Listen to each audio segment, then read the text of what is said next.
नमस्कार.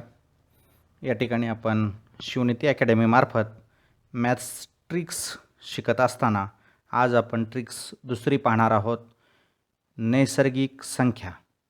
या नैसर्गिक संख्या शिकत असताना आपण जर या चॅनलला सबस्क्राईब केले नसेल तर अगोदर सबस्क्राईब करा आणि बेल आयकॉनवरती क्लिक करा, म्हणजेच नवीन व्हिडिओबाबत सूचना आपणास मिळेल व आपण नवीन ट्रिक्स दररोज घेत असलेली आपण शिकू शकाल.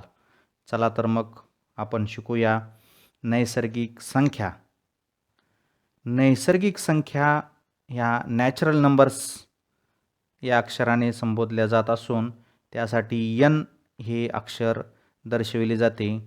या नैसर्गिक संख्या n अक्षरापासून दर्शवल्यानंतर आपण त्यातील मुद्दे पाहूया.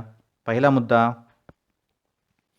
नैसर्गिक संख्या ह्या 1, 2, 3, 4 अशा पुढे मोजत ज्या संख्या जातात या संख्यांना आपण नैसर्गिक संख्या असे म्हणतो.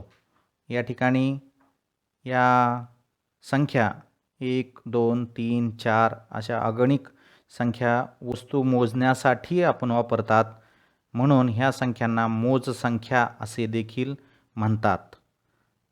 तसेच नैसर्गिक संख्यांची बेरीज ही नेहमी नैसर्गिक संख्याच येते, म्हणजेच 1 आणि 2ची बेरीज जरी केली आपण तरी ती नैसर्गिक संख्याच येते. कोणत्याही नैसर्गिक संख्यांची बेरीज ही नैसर्गिक संख्याच येते.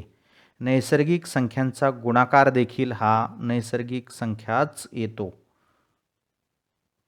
सर्वात लहान नैसर्गिक संख्या 1 ही आहे, तर सर्वात मोठी नैसर्गिक संख्या आपणास सांगता येत नाही, कारण या अनंत संख्या आहेत.